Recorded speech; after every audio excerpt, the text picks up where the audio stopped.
삼성전자가 2주 전에 사장단 인사를 했습니다. 이와 동시에 전 세계 주요 D램 제조 반도체 업체들의 시장 점유율 자료가 또 나왔어요. 이 두 가지를 놓고 보니까 굉장히 재밌는 부분이 있어서 저희가 업로드를 하려고 준비를 하고 있던 그때 무슨 일이 있었죠?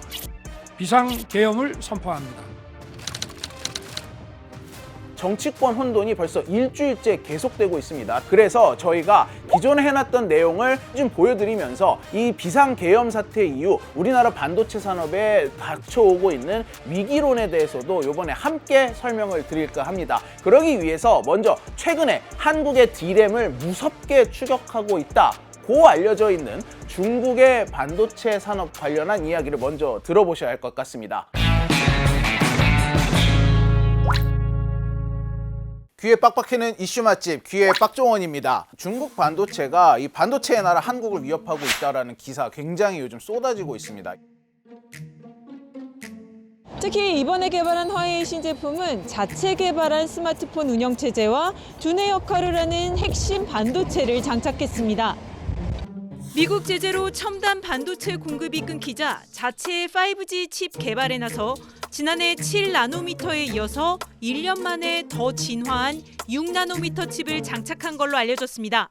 구체적인 숫자 근거가 있어요. 그냥 하는 말이 아닙니다. 반도체 중에서도 D램의 점유율을 따져보면 중국 같은 경우가 올해 3분기에 6%를 점유했다라고 나오거든요. 그런데 이게 1년 후인 내년 3분기면 10%를 넘길 것이고 계속해서 쭉쭉쭉 가파르게 오를 것이다 라는 데이터가 나와 있습니다. 이 자료를 낸 곳은 트렌드포스라고 대만의 굉장히 세계적인 기술 시장 조사 업체예요. 특히 이 D램 이나 HBM 같은 메모리 반도체 분야에 대한 시장 조사는 이 트렌드포스의 자료가 굉장히 공신력 있게 전 세계 증권가에서도 받아들여지고 있는데 이 점유율이 무슨 기준이냐?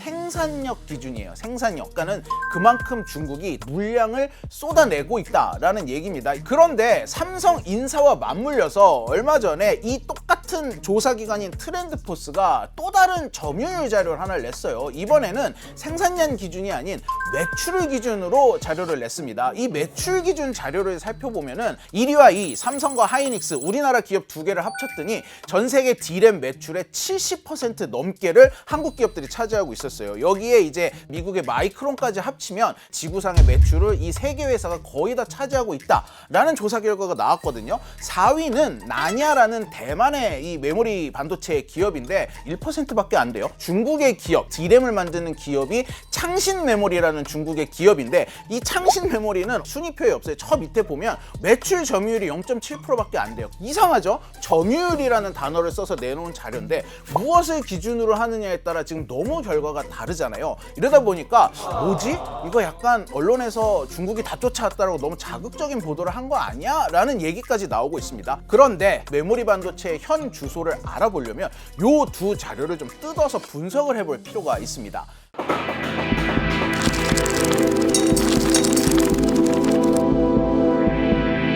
트렌드포스가 생산량 기준으로 잡았던 점유율은 바로 이 웨이퍼 기준이에요. 웨이퍼가 뭐냐? 바이든이 중국을 제재해야 한다 하는 회의에서 손에 들고 흔든 적 있죠? 좀 큰 CD 같이 생긴 동그란 판, 이게 웨이퍼입니다. 웨이퍼는 일종의 실리콘 판인데 최신 D램 같은 경우는 요 웨이퍼 한 판에 1,500개 정도를 심을 수가 있고 웨이퍼 한 판에 심는 반도체 수가 정해져 있습니다. 반도체라는 거는 전 세계 인류가 만들어내는 제조품 중에 가장 작고 미세하고 정교한 공정에 들어가는 거다 보니까 수율이 굉장히 불안정합니다. 이 한 판에 1,500개를 심었다 하더라도 수율이 10%면 150개밖에 못 건진다는 뜻이에요. 콩나물로 예를 들어서 될 것 같아요. 콩나물 심는 그 판이 웨이퍼면 요 콩나물이 반도체 칩인 거고 얼마나 했냐가 이제 수율이 되는 거죠. 근데 이 수율이 워낙 민감한 재료다 보니까 이 모든 기업들이 자기네 수율이 얼마나 된다는 걸 공개를 하지 않습니다. 이러다 보니까 트렌드포스가 웨이퍼 생산이 곧 반도체 생산과 동급은 아님에도 불구하고 어쨌든 웨이퍼를 저만큼 생산한다는 뜻은 그만큼 반도체가 대충 나오겠지라고 이제 비교 견주어서 예상을 하는 거죠. 보통 수율이 어느 정도 나와야 괜찮은 거라고 보나요? 이 삼성이나 하이닉스나 마이크론이 팔고 있는 4세대, 5세대 DDR은 수율이 한 80% 나온다고 보고 있습니다. 그런데 중국 기업들은 아직 기술력이 많이 올라오지 못하다 보니까 수율이 굉장히 떨어집니다. 그래서 수율이 뭐 20%밖에 안 나오는 경우도 있어요. 창신 메모리 같은 경우가. 실제 판매용으로 팔아서 걷어낼 수 있는 반도체는 크게 떨어지게 돼요. 게다가 중국에서 판매하고 있는 D램들은 부가가치가 높지 않은 예전 모델들을 주력으로 생산을 하고 있다라고 볼 수 있습니다. 이 D램이 쓰이는 곳을 크게 나뉘자면 그래서 서버급 D램, PC에 들어가는 D램, 모바일 D램으로 나뉘고 있어요. 이 서버는 뭐 AI 서버도 있을 수 있고 데이터 센터들도 있을 수 있고 여기 들어가는 D램이 가장 고부가가치 D램인데 지금 이 서버에 들어가는 D램을 납품하는 기업이 바로 이 탑3인 거죠. 삼성, 하이닉스, 마이크론. 그럼 중국이 만드는 D램은 어디 들어가느냐? 이 저가형 스마트폰 있잖아요. 주로 이제 여기 들어가는 D램이 주력이다라고 보시면 될 것 같아요. 이러다 보니까 정말 고부가가치 D램을 만들어내는 3사가 전 세계 97%의 매출을 점유를 하고 있는 거고 중국에서 만들어지는 D램은 이들이 가지고 있는 기술력을 따져서 이걸 종합해서 봤을 때 실제 매출 0.7%로 잡힌 이게 어느 정도 납득이 가는 수치다라고 보고 있습니다. 삼성이 보통 D램 10나노 4세대 5세대 같은 것들을 지금 판매 중에 있다고 보실 수 있고요. 하이닉스는 거의 비슷하다고 보실 수 있을 것 같고 그거랑 달리 현재 중국 반도체, 중국의 회사들 같은 경우는 보통 2세대 뒤어 있습니다. 그러니까 보통 2년에서 2년 반 정도 뒤져 있다고 봐야 되는 것 같거든요. 그건 굉장히 염가일 가능성이 높고요. 그게 아무리 많이 팔더라도 싸게 팔렸을 가능성이 가장 높겠다라고. 결국 종합하면 많이 찍어내고는 있으나 옛날 모델을 그것도 수율이 떨어지는 걸 만들고 있으니까 이걸 가지고 턱밑까지 따라왔다고 하기엔 조금 오바가 아닌가 싶기도 하거든요. 그런 얘기가 그래서 실제로 나옵니다. 이 중국 같은 경우는 미국의 제재가 굉장히 강해진 이후에 자신들의 매출 정보를 다 공개하지 않고 있어요. 실적이 외부에 공개되면 처벌을 받습니다. 실제 매출이 0.7%보다 높을 수는 있다라는 얘기가 나오고는 있습니다만 이 10%라는 점유율은 좀 많이 잡은 것이다 라는 의견에는 변함이 없을 것 같아요. 근데 그럼에도 불구하고 계속해서 중국이 이 위협이다 라는 얘기가 나오는 이유는 사실 이 숫자 뒤에 숨겨진 다른 이유에 있습니다.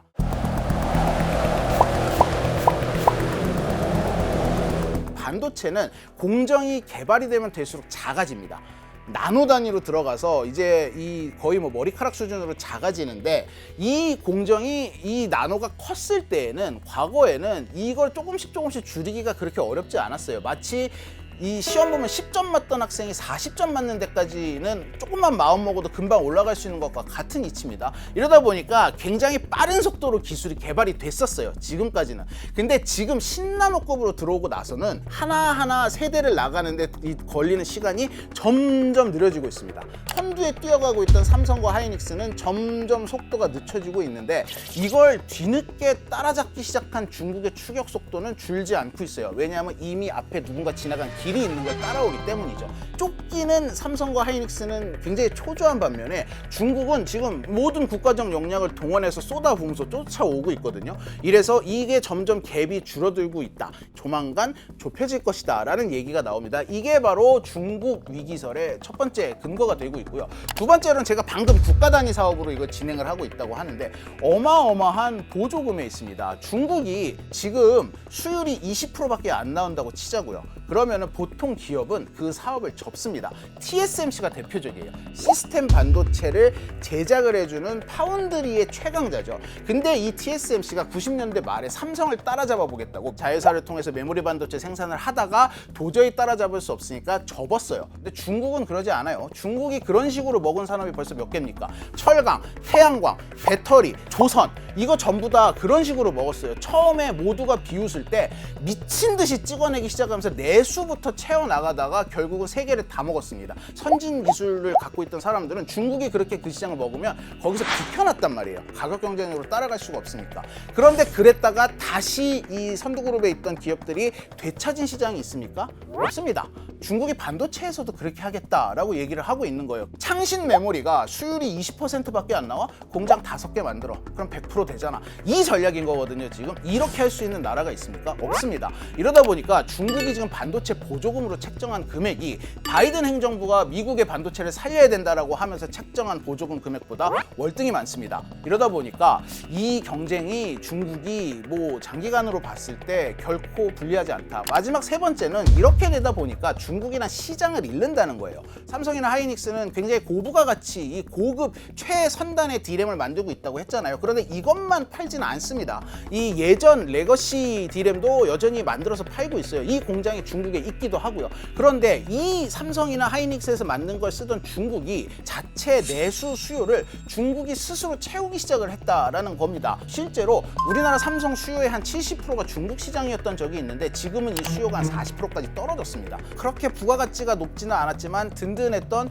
중국의 수요까지 떨어지고 있다라는 점은 분명히 우리나라 반도체 업계의 위기로 다가올 수 있는 상황인 겁니다. 미국 정부가 인공지능을 개발하는 데 필요한 핵심 부품인 고대역폭 메모리 HBM을 중국에 수출하지 못하도록 했습니다.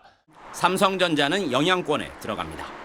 로이터 통신은 삼성 HBM 매출의 약 20%를 중국이 차지하고 있다고 전했습니다. 대중국 저사양 칩 수출에서 벗어나 미국 빅테크로의 공급을 확대할 필요가 있습니다.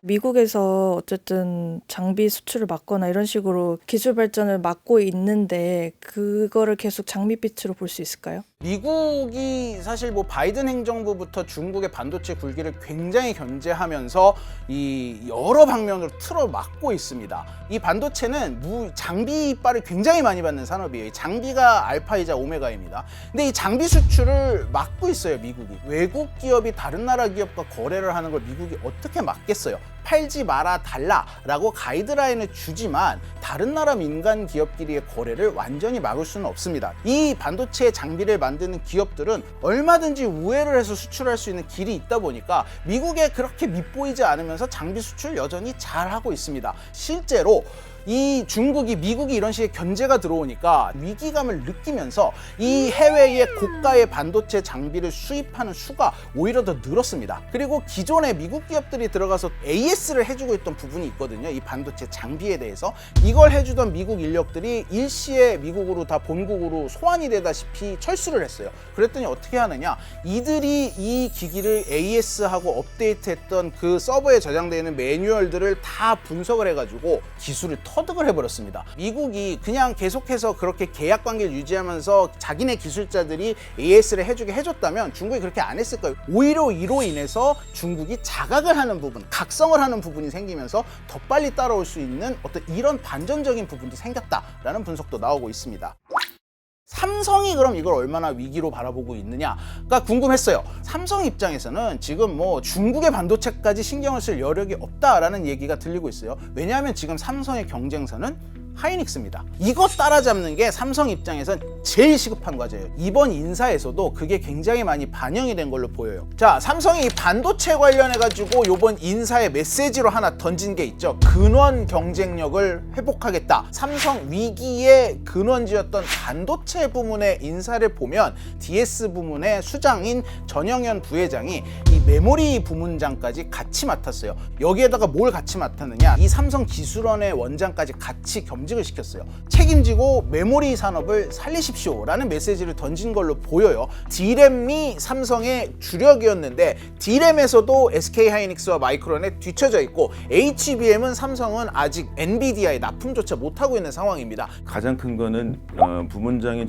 전영현 부회장에게 삼성이 가장 좋았던 시절 권오현 부회장의 권한을 정도까지 다 줘버린 겁니다. 지금 김기남 부회장보다도 더 많은 권한인가요? 그렇죠. DS 부문장이라고 하는 사람들은 아주 큰 의사결정을 하거나 메모리와 파운드리의 시너지를 할 정도의 사람이지 원래 기술적인 걸 직접 하라는 사람이 아닙니다. 메모리 사업부장을 이번에 겸직을 하라고 했다는 거는 D램 살리는데 오래나 세우라고 얘기한 겁니다. 그게 하나가 있고 D1 시나이스 문제 있어요. 6개월 1년 앞서다가 1년에 따라 잡힌 거죠. 그거에 대해서는 경영자 실책이 분명히 있어야 됩니다. 좀 불명예스럽게 돼버린 이제 어떤 CEO에 대해서 그 사람한테 영합해가지고 그간의 실책을 어떻게 보면 방조했거나 허위보고했다거나 이런 임원급들 분들이 있거든요. 그거를 얼만큼 할 걸 가지고 사람들은 평가를 할 거예요. 자, 삼성전자가 기술력에서 뒤처지고 있다. 그래서 내부적으로 쇄신을 해야 되고 조직 문화를 바꿔야 된다. 뭐 이거는 당연한 얘기입니다. 지적도 많이 받고 있고요. 그런데 이제 삼성에게만 모든 책임을 묻기도 약간 애매한 상황이 돼버렸어요. 외부 요인이 너무 악화됐다는 얘기를 합니다. TSMC의 창업주인 모리스 창 회장이 자서전을 최근에 내고 어제 이 기념 기자회견을 했어요. 이 자리에서 삼성전자 얘기를 했습니다. 현재 한국이 처한 혼란스러운 상황이 삼성 경영에 부정적인 영향을 미칠 수 있다 라고 진단을 했어요. 삼성전자의 라이벌 업체의 창업주인 만큼 이 반도체 시장 돌아가는 바닥 사정을 굉장히 잘 알고 있겠죠. 근데 이게 단순히 이 모리스 창의 얘기만이 아니에요. 사실 금융과 실물 경제는 좀 다릅니다. 금융 같은 경우는 그 시장의 미래 가치에 투자를 하는 형태다 보니까 이 국가의 신용도가 굉장히 큰 영향을 미쳐요. 그래서 이번에 한국 금융시장이 굉장히 크게 흔들렸던 겁니다. 반면 실물 경제는 현물이 오가는 시스템이라 이 국가 신뢰도 같은 게 영향을 미친 여지가 좀 낮습니다.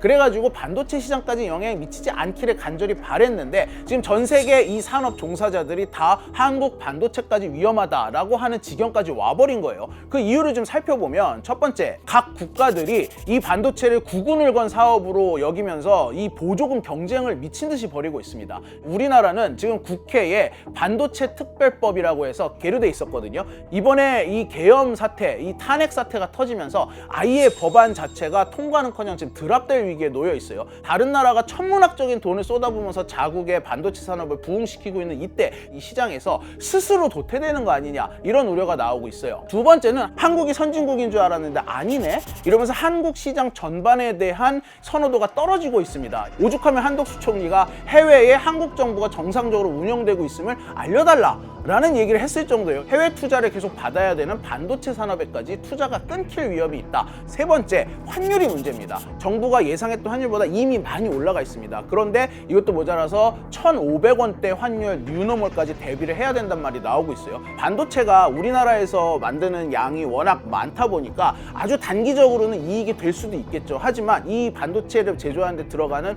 웨이퍼니 뭐 여러 가지 원자재 전부 다 해외에서 수입해오고 있어요. 이러다 보니까 이 달러가 이렇게 기하급수적으로 비싸지면 결국은 가격 경쟁력에서 밀릴 것이다 라는 얘기가 나오고 있어요. 마지막으로 우리나라 지금 행정부가 마비되어 있습니다. 트럼프 행정부가 들어서면 우리나라가 받기로 했던 반도체 보조금부터 뭐 관세 이런 반도체 관련된 여러 가지 미국의 정책이 바뀔 거예요. 당장 1월이면 트럼프 취임하는데 이거 어떡할 겁니까? 대응팀을 꾸리지도 못하고 있어요. 파운드리 시장에서 TSMC와의 격차는 더 벌어질 수 있고 중국 시장에는 예상했던 것보다 디램 부분에서 더 빨리 따라잡힐 수 있다. 이런 위기감이 최근 들어서 이 탄핵 사태가 길어지면서 굉장히 크게 고조되고 있습니다. 한 국가의 대통령이 어떻게 경제, 산업 이런 거 하나도 신경 안 쓰고 이렇게 계엄이라는 엄청난 사고를 쳤는지 참 통탄스럽고 개탄스러운 마음뿐입니다.